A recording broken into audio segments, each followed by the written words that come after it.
What is going on, YouTube? Today we're going to talk about a very important topic. Have you ever recorded something and you hear this and you want to do this? And sometimes you want to do this because you can't figure out how to get rid of it. Well, you're in luck because today I'm going to show you how to do it with just stock plugins from your DAW. Aren't you excited? I know I am. All right. What we're looking at now is a session of the Ramp Fitness podcast. Came out fantastic. Problem is Dan's vocal. It's the one in yellow or orange. I'm sorry. Don't even know my colors today. Lot of that low level hum in the background. And this happens a lot when you're using microphones for whatever reason. Like, if I'm micing a guitar amp specifically, the amp is going to be, loud. We don't want that. We want a nice quiet, but hey, the mic's going to pick that up and adds to some annoyance. In this particular case, we were doing a podcast, and I'll have a separate video on that, on how we actually make the podcast, but we do everything in the studio. I set up a table. Everyone's got individual mics, and we run it through my Universal Audio 4710D, and on occasion, don't know if it's, a mic not being properly plugged in, or there's another problem with it, but it just so happens that sometimes you get some noise. So let's listen to Dan's audio. I'm going to solo it. Again, he's the orange one, and let's play that and see what we hear. But super effective. Yeah. Simple and effective. And all Medicine these ball work, same idea.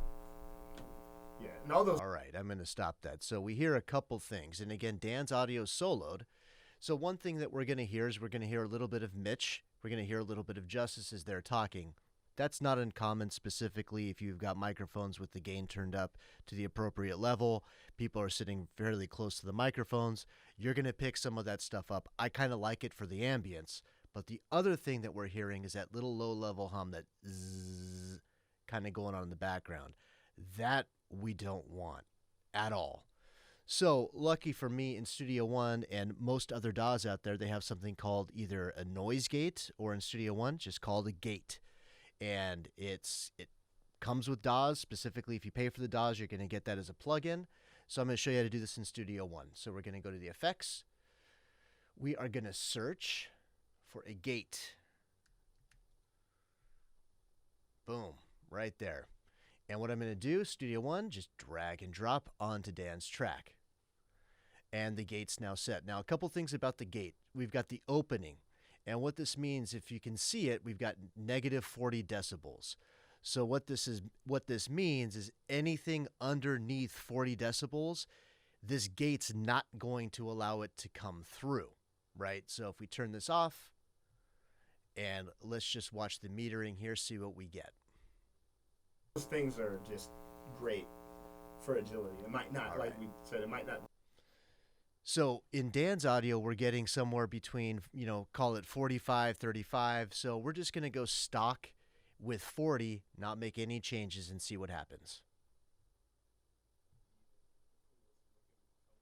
Silence, right? We're moving. Okay, and you heard a couple of those blips.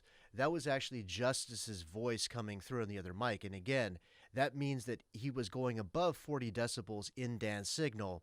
To me, that's not a problem, specifically if you're doing a podcast with people in the room. I kind of like that. It adds to the ambiance of everything that we're doing. It makes it sound a little bit more natural. Cool. So let's unmute everyone now, and let's go hear how this sounds with the gate on. On the field, being able to make those decisions. Yeah, become a better athlete, maybe be a winner. Boom. There you go. Sounds a lot better, clean. You're not going to get that annoying hum. You can use this, again, on guitar, specifically if you're going to mic an amplifier. You're going to get that hum. If you set this gate just right, you'll get rid of the hum, but be very careful. You don't want to take away the transient. And what we mean by transient is, let's zoom in really, really close. Okay, I'm going to make Dan's track bigger so you can see it. So when we talk about a transient, right here, right where that thing hits and it starts. So if you play guitar, the transient's when you first hit that string and that note. You don't want the gate so aggressive that you lose that transient. You want the transient. But you can use the gate to take some of those unwanted sounds out. All right, so pretty easy, right? Just get the noise gate on there, take the unwanted sounds out, make sure your threshold's set appropriately. And again, this is great for almost anything that you're going to use with a microphone, right? I play guitar, I turn my amp on, and every time I turn my amp on and I have enough volume in it, you hear bzzz, the mic's going to pick that up. You can use a noise gate to take that away, but not lose the quality of the guitar, right? So use those gates tastefully. Again, use them on drums. Fantastic on drums. Go make it happen. And again, it's a super quick, easy fix. And depending upon your DAW, I mean, I'm a Studio One guy. Super easy, drag, drop. Change the threshold to where I want it. I really don't have to change any of the other settings at all. Just get that decibel level to where I want it. Move forward with life. All is good. So if you like this video, thank you. Go check out the website, moondoorstudios.com. Please like and subscribe to the channel. I'm supposed to tell you to go hit the button. I tell you personally, I don't hit the button for anything that I subscribe, so I don't fault you for that. Go check us out on Instagram, Facebook, all the normal places. Love to hear from you, and I'll see you next time. Thanks.